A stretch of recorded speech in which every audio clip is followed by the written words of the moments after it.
Hi, everyone. Welcome and thanks for joining us tonight. I'm Jerry Prado. I'm the Senior Director of State and Local Campaigns here at Emily's List. I'm Tiernan Donahue. I'm a finance advisor here at Emily's List, so I work with their campaigns, helping them to raise money. Fantastic. Here's what we will be covering tonight. You will see the agenda slide up on the screen. We have welcome and housekeeping announcements, so we'll do a couple of those. Audit, political organizing, question and answer break, so you can ask questions as we go through this, fundraising, and then we'll have another question and answer break. Thank you, Tiernan. All right, before we dive in, we've got some new folks joining us tonight who may not have worked with Emily's List before. So who are we? What is Emily's List and why are we helping women run for office? Talk about choice. So we are the largest resource for women in politics. We work to elect pro-choice Democratic women. We have elected 116 to the House of Representatives, 23 to the Senate, 12 governors, over 800 women to state and local office. And this year, well, actually the past 2 years, the last year and this year, we have had over 36,000 women sign up to run for office or who are interested in running for office. And you're one of those 36,000 women so who have joined Run to Win. So you've stepped forward, you've raised your hand, and you're saying you're ready to run. So thank you. We need you. Your country needs pro-choice Democratic women at every single level of office. And we also just wanted to go over some rules of the road for the webinar. So invest in our time together. Our time is limited, but we are happy to have you here. We will take 2 question and answer breaks. Jerry will go through some slides and then we'll do a break, and then I will, and then we'll do another break. All questions are valid. Please make sure to type them into your webinar box and we will get to as many questions as we can. And these slides were built for women, by women. We ask that people please respect the sisterhood and don't share the materials and content with others outside of this group. Great, thank you. All right, you won the Democratic primary and you're now the nominee. Congratulations. Depending on your primary, you may need to spend some time with your primary's opponents, supporters, such as doing unity work, to have everyone come together with you, the nominee. Others on this webinar will have had a competitive primary, others would have maybe not have had a primary, and sometimes you've had no competition at all. Everyone on tonight's webinar is bringing a different perspective to this topic. That's why the first thing we suggest is taking an audit of your campaign, an auditor assessment. And remember, please, everyone always should thank all their supporters for all the amazing work in getting you elected in the nomination. So the first thing that we will cover is the audit or assessment of your campaign. And of course, there are different types of ways of looking at this. There's the qualitative versus the quantitative. So to start with the qualitative, on the campaign plan, it's really important that your team gets to sit down and audit everything that you've done and everything that you have ready for the general election. See where your campaign stands. We highly recommend doing a retreat or an in-service, whether it's part of the day or setting aside a full day, and this should go interrupted so that you and your team can really sit down and figure out how do you move from the primary goals to the general election goals. And then, of course, the shift, there's a lot of things to consider in this, in addition to obviously what the goals are. So the most important thing, of course, is your time. So just to remember, 119 days until November 6th this year. I cannot believe it's happened so quickly. So the general election, again, is November 6th. And why are we stressing so quickly that you do an audit right after the primary? Because you've had limited resources on your campaign. The 3 resources, time, money, people, are extremely limited. You can never get time back. I think we've all tried in various ways, whether it's campaigns or in our personal lives. And from today, July 10th, there are 119 days until the election, and that will fly by. For those of you who did this in the primary, you probably felt like it was months away, and then all of a sudden, the next day was the election. So during your audit and your assessment and the work that you do with your team, what you want to do is revisit your campaign plan. Obviously, the strategy looks different. The goals look different. You are now going to a general election electorate. So these are the various components. I'm sure there are others in here The voter contact piece can include mail, it's door knocking, it's phones, but as you can see, we tried to cover as much of the components here as possible. So your campaign team, you may have had a very limited campaign team, if any at all. Some of you may have only had a family member or a volunteer who's really been helping you out. Some of you who have had paid staff. But the one thing will be to decide is, are you going to expand based on what your campaign is going to look like in the general? Do you need more staff? Do you need less staff? Do you need more experienced staff? And then, of course, what kind of skill sets do those staff have? Everybody, no matter what, should have fundraising staff, and Tiernan, of course, will talk a little bit more about the fundraising. The other thing that you might want to consider is consultants. At this time, this might be a good idea to assess what consultants do you have on board, and frankly, which consultants might you think about bringing on board who maybe you didn't before, or maybe it's time to consider looking at various consultants or switching out. Whatever you do, it should be according to your assessment and what you believe you need to win. I think a lot of times you can write a big campaign plan, but at the end of the day, you need to ask yourself, does your campaign plan show what you need to win? Ultimately, this is always about how do you get 50+1 working backwards from November 6th. The budget, depending on the seat in the district, this could mean a bigger budget to raise in the general. It could also mean a smaller budget. It really depends. Is this a Democratic seat? Is this an open Republican seat? Are you challenging a Republican? But because you're targeting more people and working to persuade voters, which means more direct voter contact, consider more mail, more people knocking on doors, more people organizing volunteers, lit pieces, GOTV mail, all those things, it means that you are going to need to spend more money on talking to, trying to reach as many voters as possible. The fundraising plan. Now that you're the nominee, it's time to rewrite your finance plan. Again, Tiernan will go into more detail about this. But the higher goal for the general means a broader universe of voters, as I had mentioned, to reach and communicate with. It likely means more money.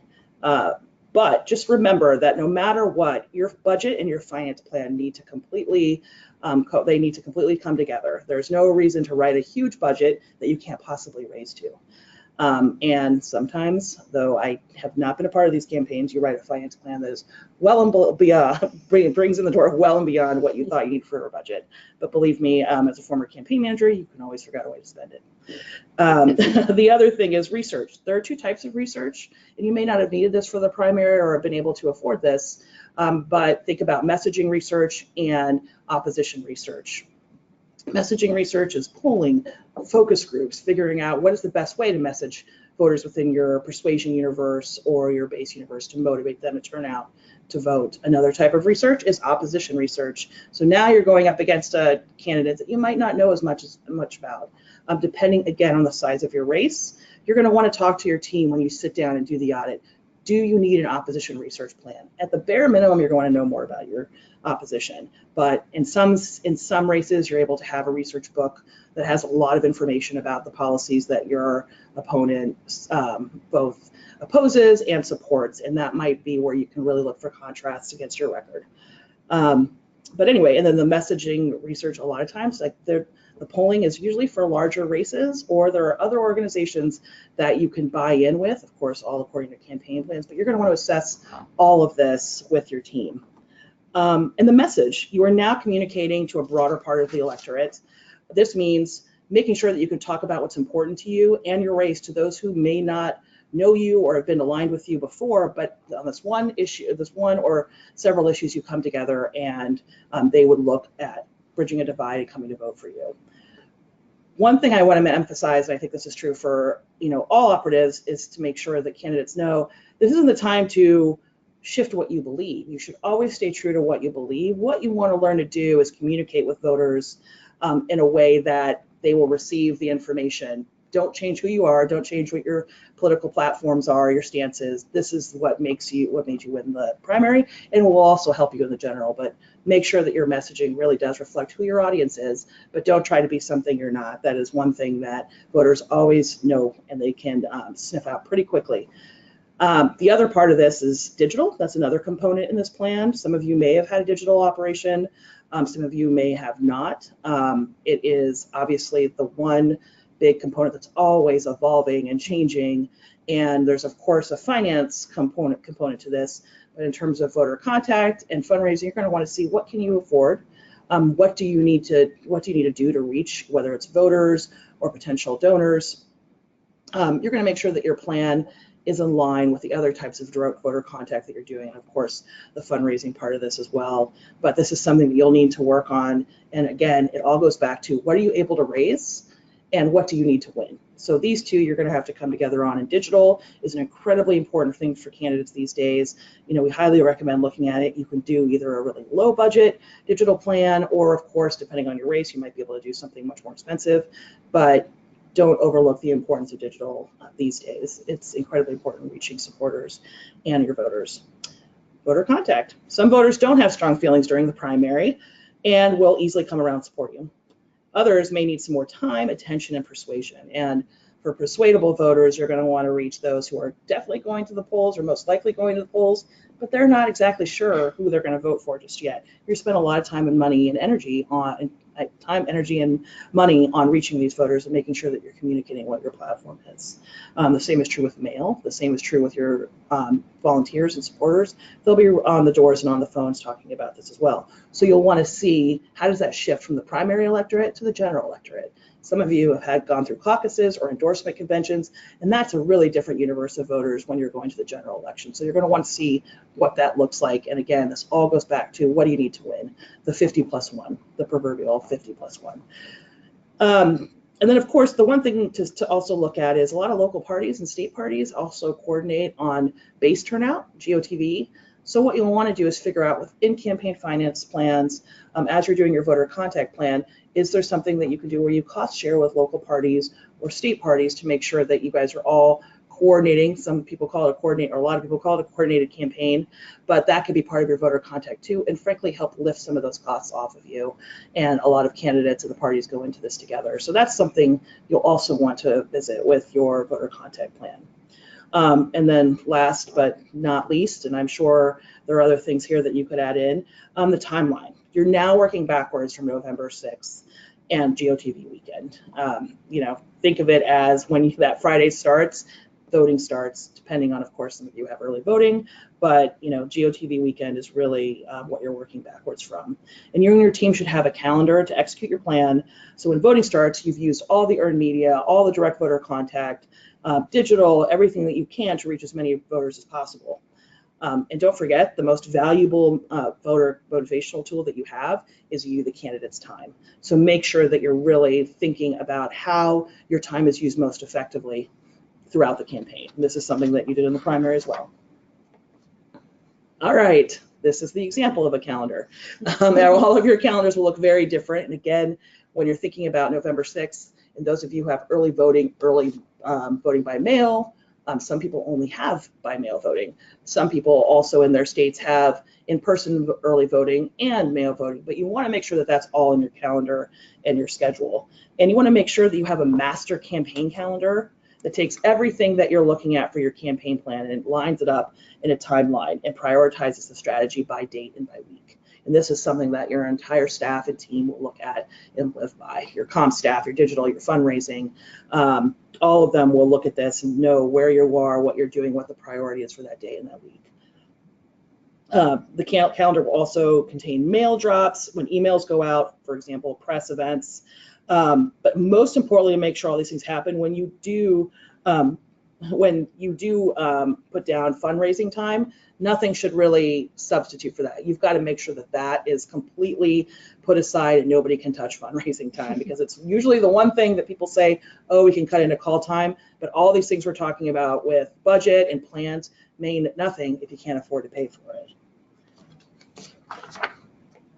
All right, this next section is political organizing. I think a lot of you obviously have done this very well. You've won your primary, and that's really important, a really great place to start in terms of building your support base.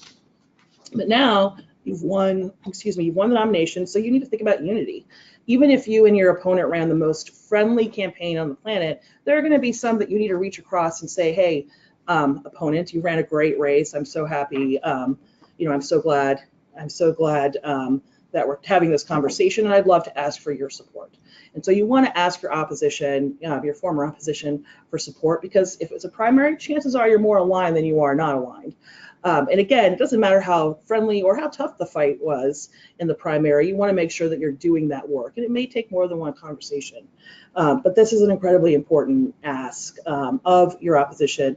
And then also, you want to get to the point where your opposition says, or your former opposition says, we'd love to reach out to our supporters and get your support, whether they're organizations, influencers, individual influencers, and their voters. You want to, at some point have them ask for your support during the general election. So part of your campaign plan, and what we had mentioned, one of the components in there is political.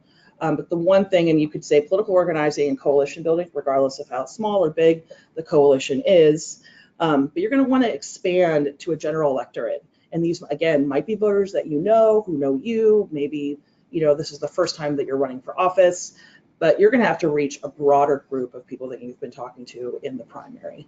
So the one thing that you have to remember is you're not going to do this by yourself. You're going to want to build a coalition of like-minded, like-thinking individuals and organizations who are going to support you, or if you go and ask for their support, or you're going to have to work with long-term to get their support before the election. Either way, you're going to want to map this out with your staff and build who is that first tier, if you will, just like you've probably done with fundraising, or we will talk about when Tierney gets to the fundraising part. Much like circles of influence, they're going to be individuals who you want to reach out to because they have a great entryway into different constituencies, whether they're groups of faith, whether they're various demographic constituencies, whether they're issue-based like environmental unions. You're going to really want to reach out to influencers within those communities and ask them to introduce you to various groups in there, so you can then ask either for their endorsement, their support, and then hope that they communicate with their followings. Some of them have memberships, some of them have monthly mailings, for example, that they put out, but you're going to want to find as many people as possible who you need to win this election, aimed at at the voters that you need to win over for election day. But think about the coalition here. Initially, think about individuals, but then think about organizations. There are those who you haven't reached out to yet. I'd start reaching out to them immediately. You're going to want to put together a list of those influencers, individuals, and then of course leaders of organizations. And then at some point, you're going to want to reach out to the organizations themselves and talk to the larger membership. And then the other thing too is make sure in your calendar, in your schedule and timeline, make sure you're building some time in for political call time or political meetings. But again, it should not take away from fundraising time, because again, you need that to raise the money in order to communicate with a broad universe. But the coalition itself, you're going to need a coalition plan in order to reach the number of voters that you're going to need to win the election. So make sure that when you're building this coalition plan, you have various tiers: individuals, organizations, and then eventually you're going to want to communicate out to their memberships and their constituencies. So you're basically building this tier of influencers. And of course, you're going to win them over with all of the issues that you stand on. And the way that you won this primary election was because you went to voters and you asked for their support. You should do the same thing for individuals. Never take for granted that people like to be asked. Everybody likes to be asked to support you directly. So make sure you're doing that throughout all of your coalition building. All right. So I'll stop there and see if you have any questions for us before we go to the next section. Great. Hi, everyone. My name's Leanna Strasser. I'm the training director here at Emily's List. I've been loving some of the questions. You've been putting them in. Please keep typing them throughout the rest of the webinar, but we'll go over a few that have come in so far. So this first one seems like a lot of you have experienced this, of I won my primary in a crowded field. How do I reach out and win over the supporters of multiple primary opponents? That's a great question. Yes, there were so much. The call for people to run this year has been amazing, and so it's been great to see all the women stepping up and running for office. It's never too soon to reach out to your opponent directly. And remember, they came to this race with a following of people as well. So as much as you can reach out quickly to your opponents and just say, I'd love to sit down, or I'd love to have a conversation with you at their convenience sooner than later. Start talking about what that would look like. What would it take to get their support? What they might want to talk more about your issue on healthcare, for example. That might be the conversation they want to have. But It's great to be the winner who reaches out first and asks for them to sit down. And frankly, you also want to hear from them. How did you get this base of supporters behind you? And then I think as that relationship develops, and it could be that same meeting or call, then make sure that you ask them, what would it take for me to be able to communicate with your supporters? But again, all of you are, I think at this point, you've won an election, you're fairly savvy with reading when the timing on that will be to make that specific ask. But definitely don't wait too long to reach out to your opponent. The longer you wait, the harder it gets. Great. Next question. In terms of voter contact, should you be spending time contacting voters who voted for you in the primary, or turn your focus to the people whose votes you need to earn because they voted for your primary opponent? Yes. So the first thing is, hopefully the people who voted for you, who have signed up for you and you've been talking to, you've thanked. And that's the number one contact, right? Whether they're donors, whether they're voters, whether they're supporters, whether they're volunteers, you want to make sure that you thank them first and foremost. And then the asks will come from your staff. Would you like to support Tiernan? Now Tiernan is one, she's going to need your help. So would you please come in and help, make some phone calls? Like, those are the asks that you want to make towards your supporters, and they're going to be happy. They were part of making sure that you won. And so they'll want to be part of this moving into the general. And you, the candidate, the most valuable time that you get is probably going to be to talk to those most precious of voters that are going to be voting, most likely voting, but you need them to vote your way. So the persuasion universe is what you hear a lot of people call it. But you're probably going to end up spending a lot of time knocking on those doors, calling those voters, and again, building coalitions so that you can reach those voters through various means. But for the most part, that's where you will spend your time after the election, is talking to persuadable voters. But as it gets closer, you're going to want to start remotivating that base, right? You and other candidates who are also on the ballot if there's a coordinated campaign. But so at the beginning, it should be, yes, thanking your supporters, making sure that you're getting them in the door so they can help out with this great effort.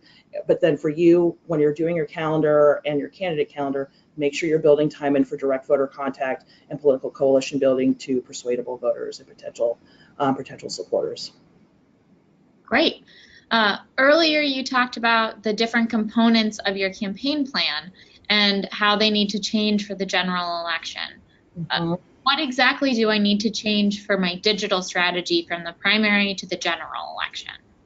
Sure. That is a good question. And again, some of this comes to size, the scope. Are you going to have a bigger budget? Are you going to be able to raise more money? If so, it would be, can you accumulate, or you'll hear people talk about acquisition in digital, which is, can you accumulate more lists of people who are either persuadable type voters or people who will be giving you money? So there's a digital part to this, which I don't know if you want to answer the digital fundraising piece. It's really important. And I think a lot of this comes back to what Jerry said at the beginning, right? Which is an audit. What worked well and what didn't. If folks responded well to a certain digital strategy then you use, maybe you want to keep using it. And if they didn't respond well to one, maybe you want to reevaluate how you're going to use that going forward.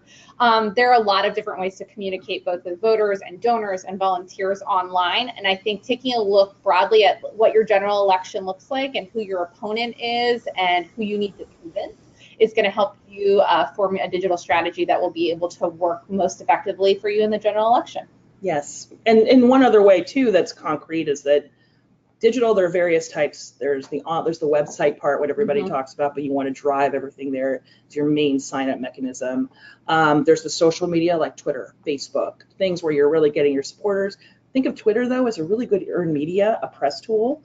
You're going to want somebody who's really looking to follow reporters in your area, or different ways of, like, different bloggers, whatever you think.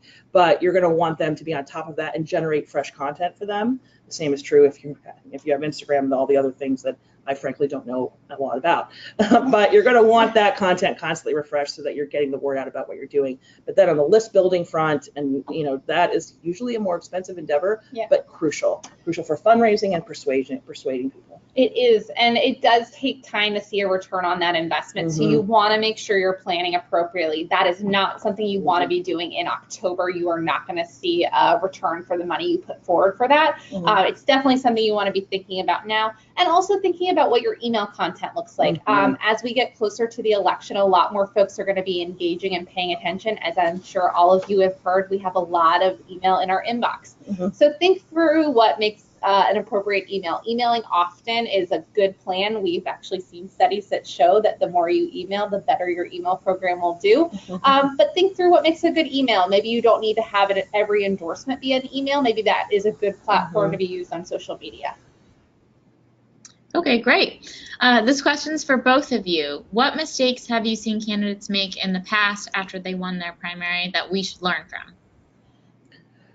The biggest one I've seen is I don't have to raise money anymore. And let me tell you, if you are running for political office, you will always be raising money because voter contact costs money.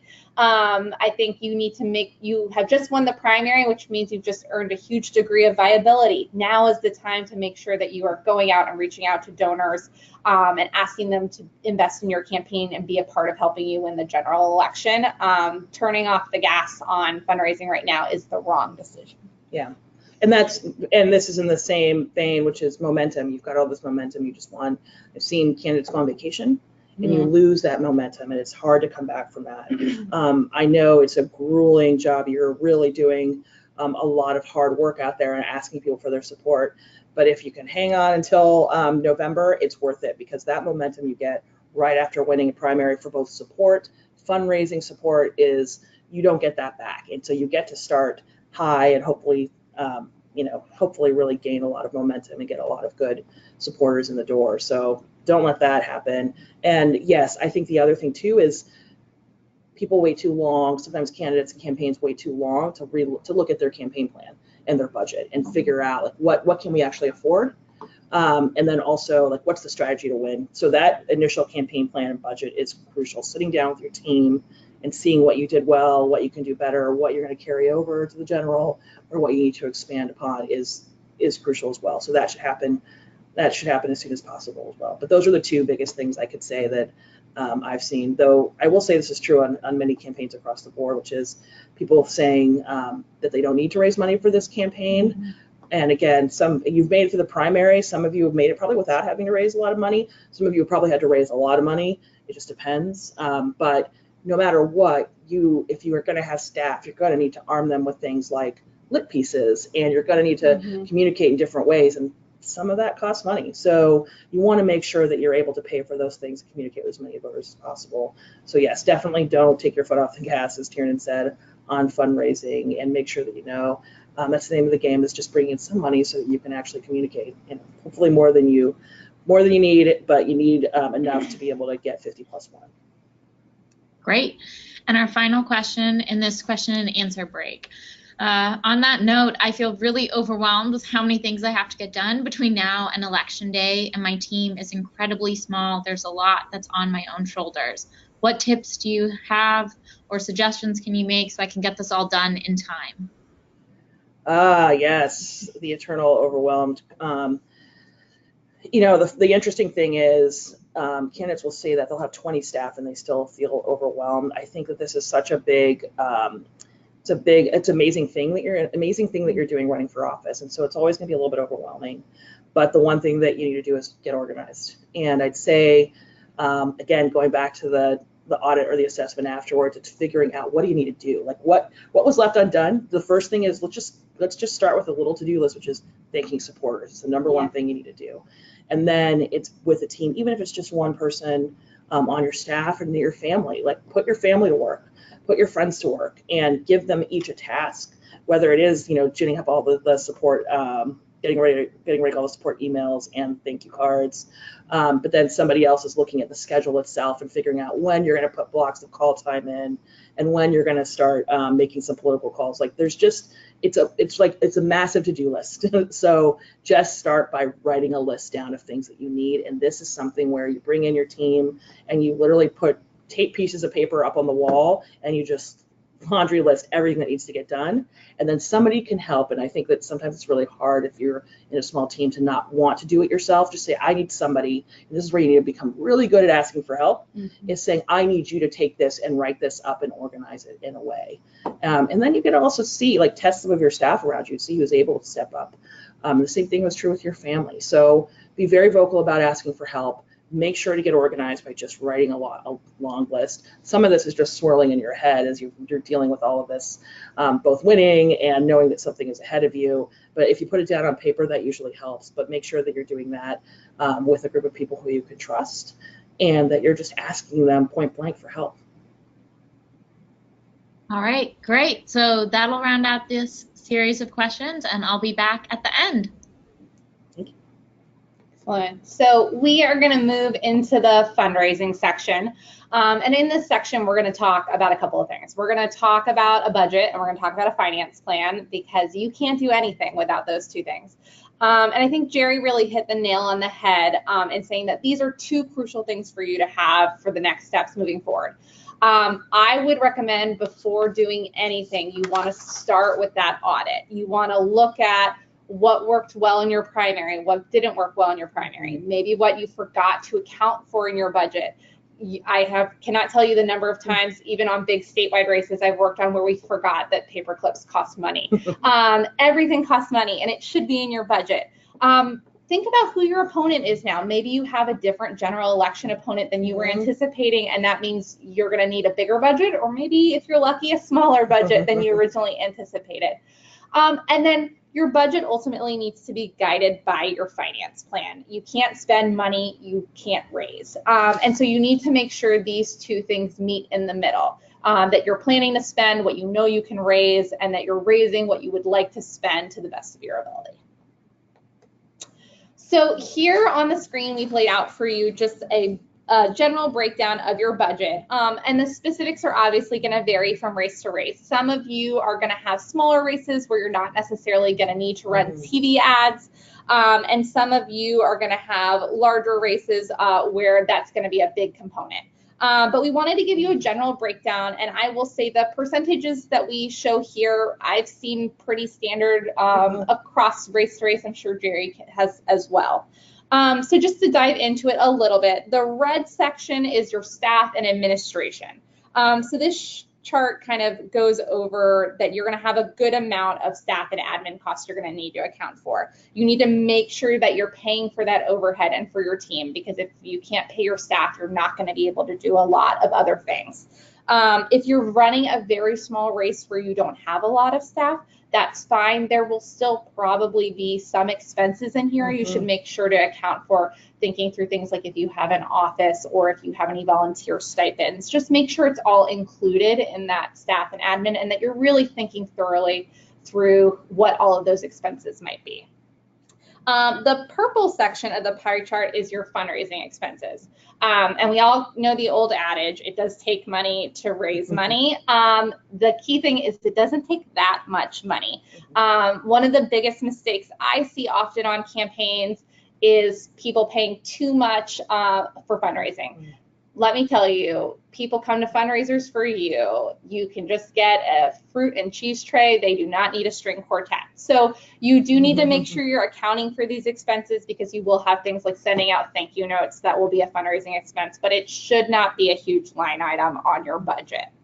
As we are looking at this section, we also have the research. Now, research may be something that you need to do if you need to do an opposition research book or a self-research book. If you're running a smaller race, it might not be a big part of your general election budget. You should evaluate that on a case-by-case basis for your race. But just make sure those costs are included, and thinking through when those costs are going to come up in the course of the remaining time between now and election day.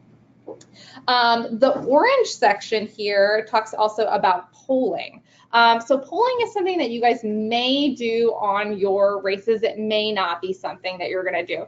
You just want to make sure that if you're doing polling, you're looking at the calendar and planning out when those expenses are going to be due, because the polling costs are usually coming up front as opposed to at the end of a campaign. So you want to make sure you're planning accordingly and that you're managing your cash on hand appropriately. We definitely don't want anyone going into debt. So planning not only like what expenses you have, but when those expenses are going to occur is really, really important for you guys. And then the yellow section is tech. That's something that you may have, for example, if you have like a digital program where you are putting money behind that. If you're running a smaller race, you may not have as many expenses there, but it's something to really think through whether you are going to have that expense and what would be in that category. And then as you all can see, the biggest section on here is voter contact, and that is not an exaggeration. The majority of your money should be spent on talking to voters, and we cannot emphasize this enough. That is where you want the bulk of your resources to go, and you need to plan out what that's going to look like. If you are on a campaign that needs television ads, if you're going to be doing a voter contact mail program, to making sure that your folks who are walking on doors for you have lit to share with voters. All of that needs to be accounted for, and the bulk of your budget should go to talking to voters about the issues that you're running on and why they should support you on election day. You know, Joe Biden once said, "Don't tell me what you value, show me what you value in your budget." The budget is so important. It is your roadmap for what you are going to do between now and election day. It is something that will kind of grow and change as you go through between your primary and your general election, but it's really important to write it down. It should be something that both you as a candidate and your staff live by, that your spouse lives by. So just make sure that you guys are really taking that time to get the budget nailed down and thinking through all of the different expenses that might come up between now and the course of the campaign. You should be realistic. But you should also be pragmatic and making sure you're accounting for everything to the best of your ability. And just so you guys know, we also have on our training center some budget templates, which are great to be able to use. You guys should download them. It's sometimes starting with a blank piece of paper is really scary. So use that template as a roadmap and make your budget your own, but just make sure you have one. Cash flow. So another part of your budget is going to be your revenue. You need to have a line reflecting how much money you think you can raise by month. Because if you are not tracking how much money you're raising, you might get into a situation where you are spending money you don't have, and we do not want anyone to go into debt once again. So you should plan out what you're spending and what you're raising, and make sure that you're always in a situation where you're in the black. We do not want to see you in the red. And if you're getting to a dangerous point where you think you might be close to going into debt, like maybe we need to reevaluate what's on our budget and make some decisions. Or maybe we need to get into the call room a little bit more and spend some more time raising money. We also in the training center have a finance plan template. You guys should definitely check it out. It's a great way to kind of help you manage how you're going to plan out when you're going to raise your money. Okay, so just some budget management best practices. So as we said, the budget reflects the campaign's priorities, and we really can't emphasize this enough. You need to have a budget written down, and while it's written down, you should keep it flexible. We understand that things come up on campaigns, and there may be reasons that you need to update your budget or make some changes. So think of it as a living, breathing document, but also something that should be a guidepost for you and your campaign staff. Pay bills and try to avoid debt. So a key thing, and I think one of the mistakes we see a lot of first-time candidates is thinking through timeline with budget, when bills are going to be due. If you are doing voter contact mail, you are going to need to plan to pay that mail house who's putting that mail piece together for you before that piece drops. That is not an expense you can plan to pay in November. So making sure when you're putting your budget together, you are tracking when expenses are going to be due and creating a system to make sure that bills get paid on time. Make smart assumptions, and that kind of goes back to what we just talked about. So we all in our personal lives have been in situations where maybe something ended up costing a little bit more at the mechanic than we thought it was going to, or maybe we ended up going to the grocery store and we ended up saving a little bit of money. The same thing happens on campaigns. you should plan smartly and build in a little cushion. If you think you've got a quote from a mail house of how much a mail piece is going to cost, maybe build in a little extra cushion for yourself just in case you go over on the postage. And if you've at the same time got a volunteer stipend that maybe is a little bit too high based on the number of volunteers you actually see coming in the office, maybe you want to rein that in. So think smartly about your budget. Personal experience is generally a good guidepost for this in campaigns as well, so make sure you're bringing that in. And then diligently track your cash flows. So if you have staff, if you have a manager, they should be updating your budget daily at this point, and you should set up a regular, if not weekly, check-in to go over the budget. It's really important that this document is updated frequently so that it is a useful working document for you and your campaign team. All right, and now we're going to turn a little bit to fundraising. So what you see here are the circles of benefit, and this at Emily's List is our foundation for how we raise money. So just to go over the circles a little bit, you have the candidate in the center, and then we have 4 circles of benefit. We have the personal, the ideological, axe to grind, and power. And I'm going to talk a little bit about these circles.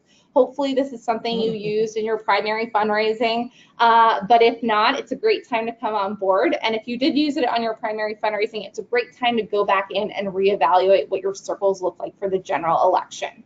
So we have the candidate in the middle. The personal circle is the closest, right? That's your friends, your families, your coworkers.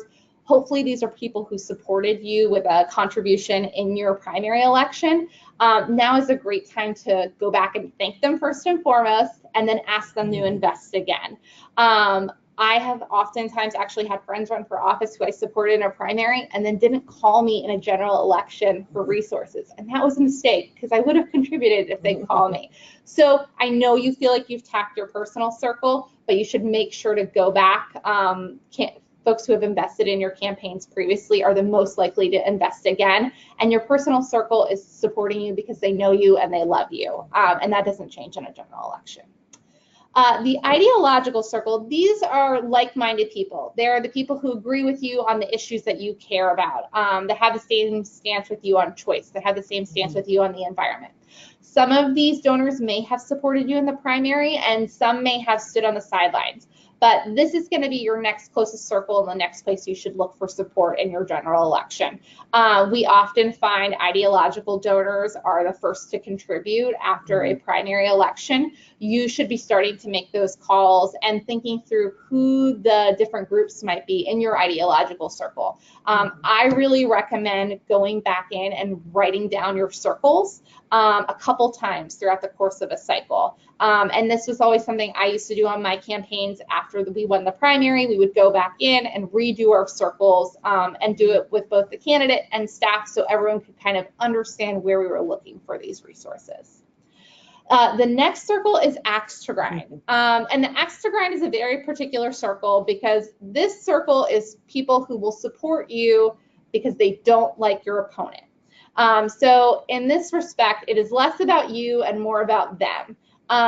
You should definitely look at, if you're running against an incumbent, maybe some different groups who he or she has disagreed with or taken a stance on that was not beneficial to them, and start reaching out to these groups. In this case, it will oftentimes be a contribution because anyone's better than the other person, but that's all right. You definitely want to go after those axe to grind people.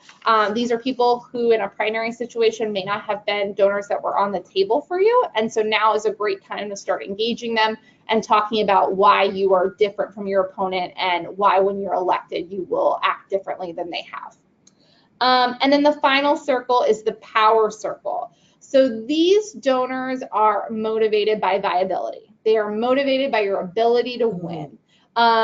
You will often get the support from these donors very late in a campaign cycle, but you have just won your primary. That's a huge sign of viability. So you should definitely start to reach out to the power donors, but keep in mind that these donors still may be ones that are going to support you further along in the cycle.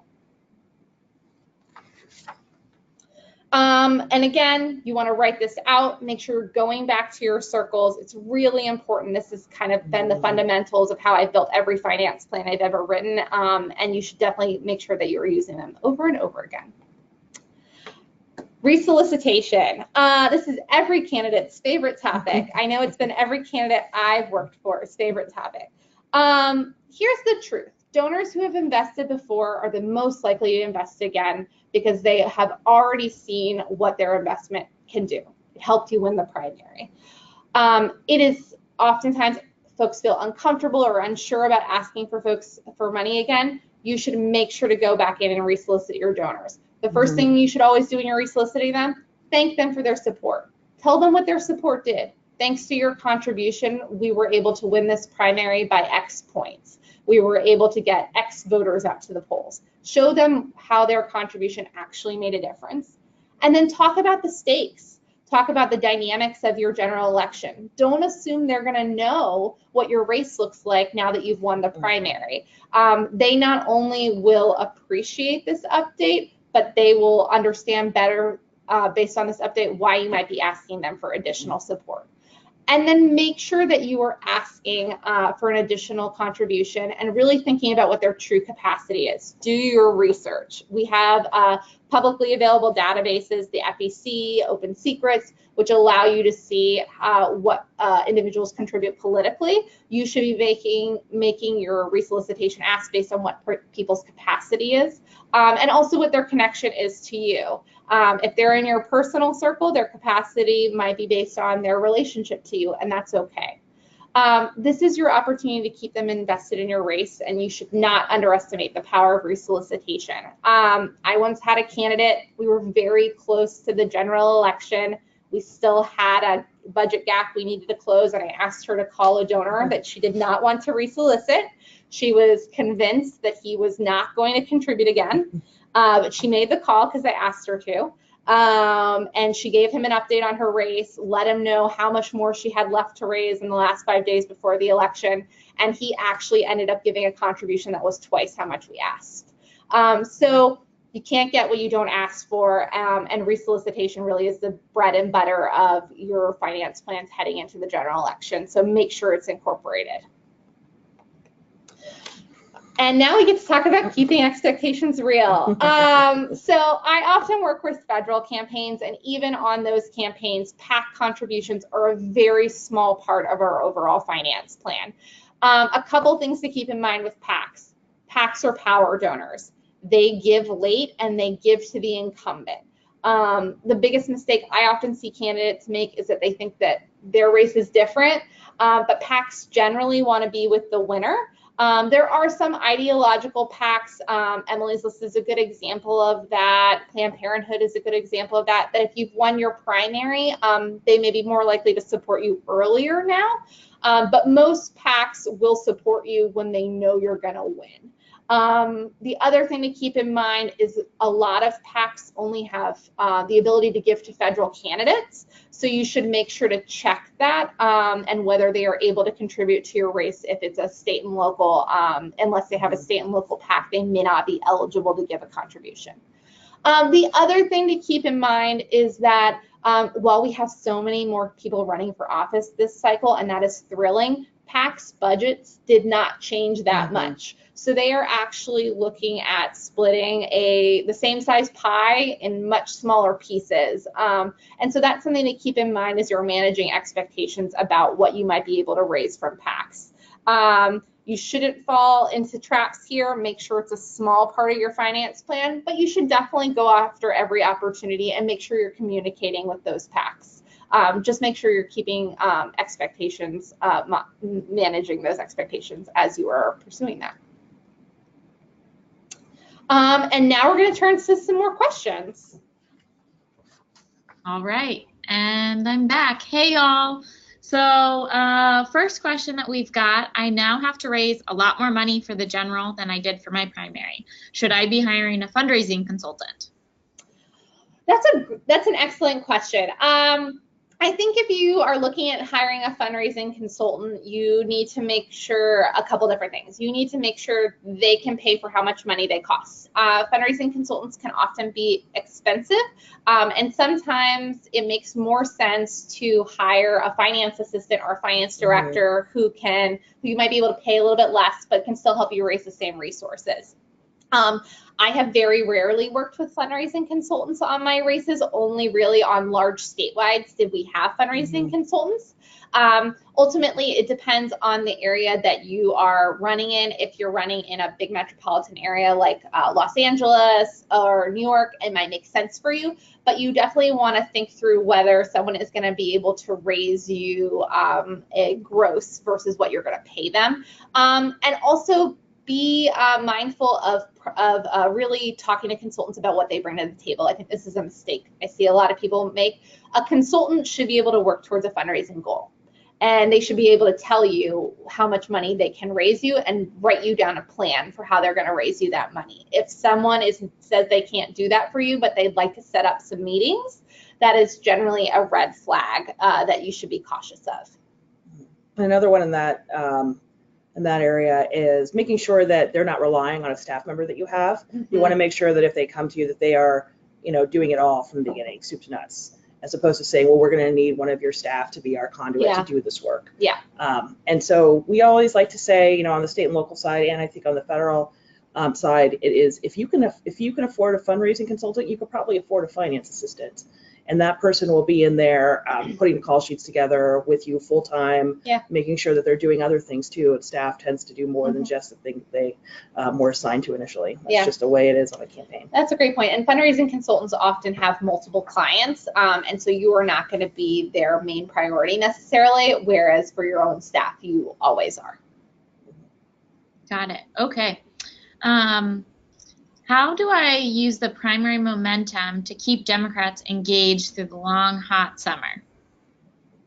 Well, that's a great question. As far as fundraising goes, I'll just be honest with you guys, summer's a really hard time to raise money. There is no way around that.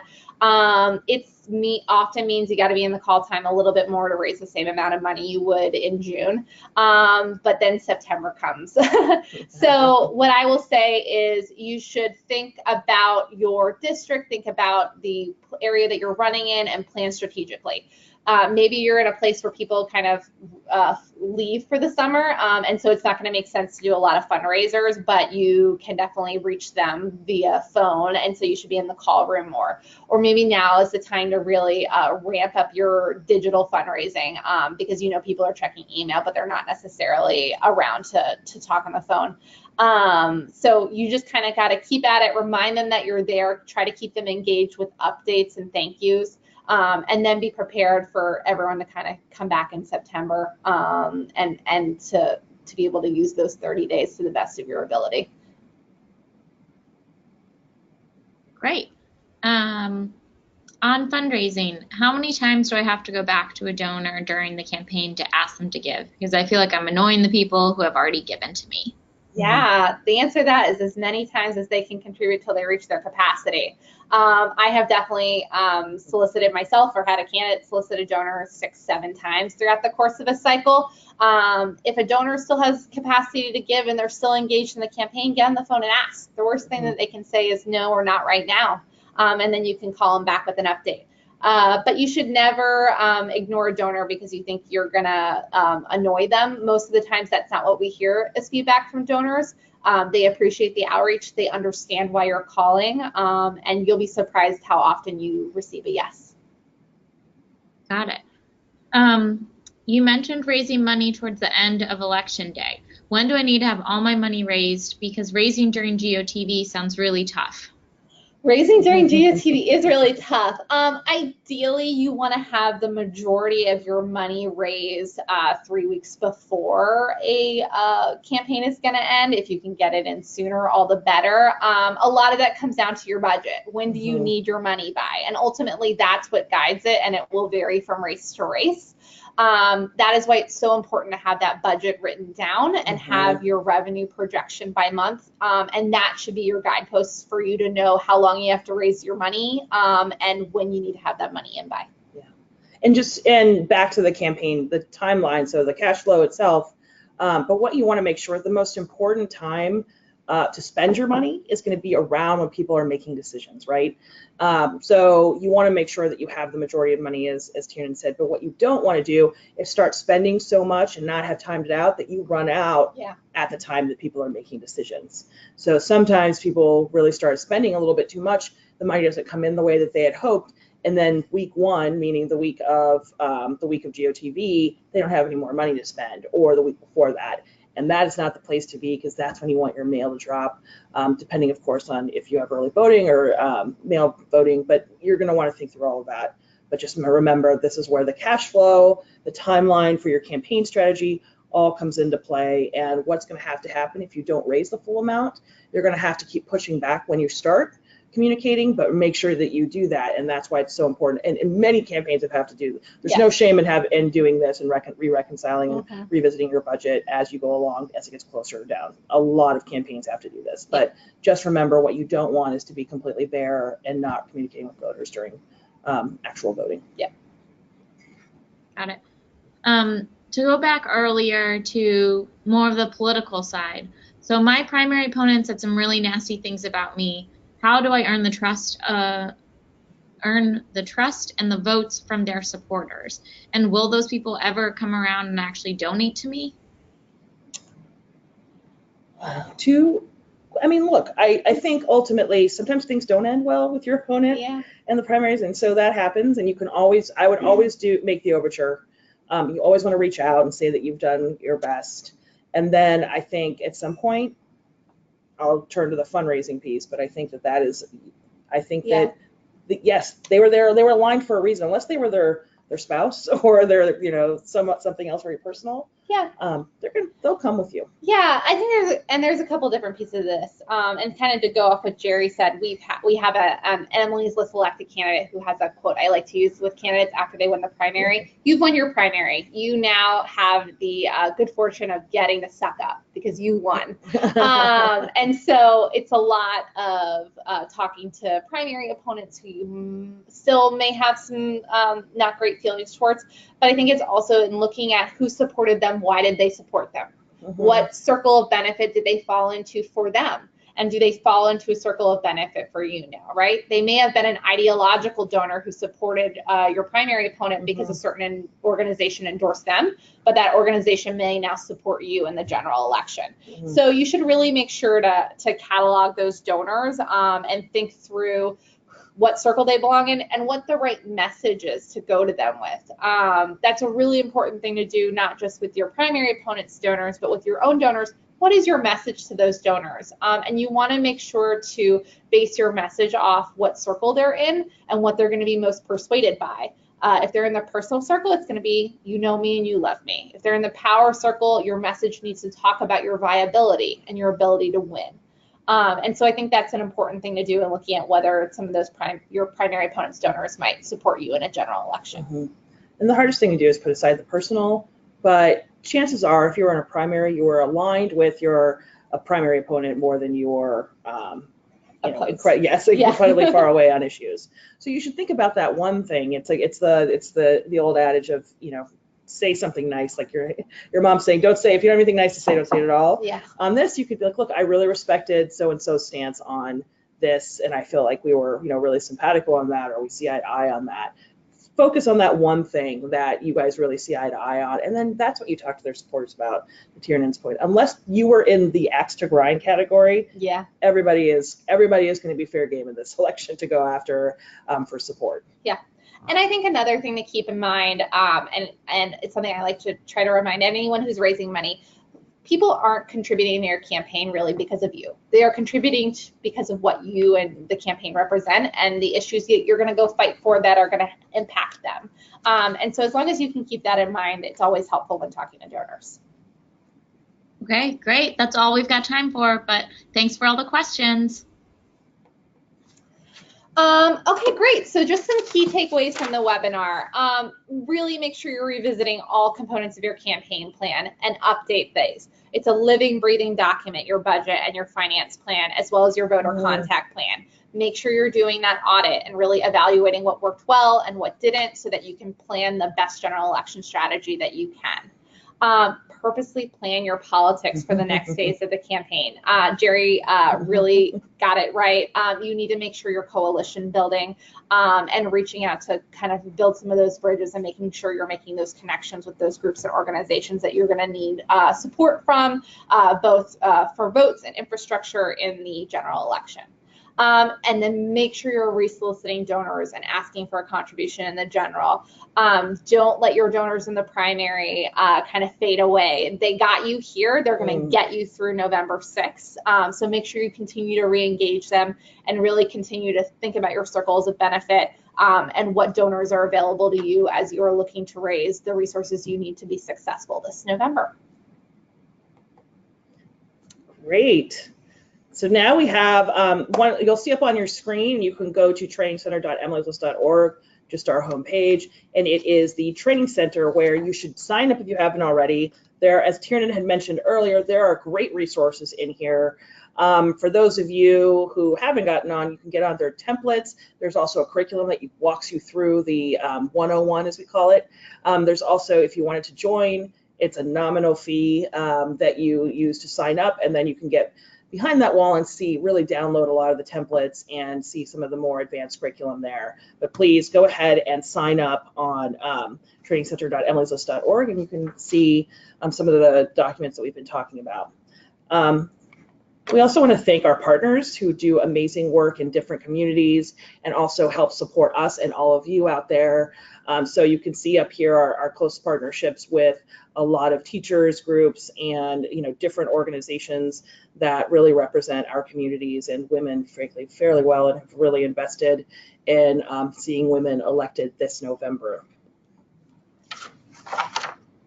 And then that is it. That is it. Yeah. Thanks for being here with us. We really appreciated the opportunity to talk about the things that we are very passionate about. And thank you so much for running. You guys are why we do the work we do, and we appreciate it. And best of luck. Yes, good luck. And congratulations for winning. Yes.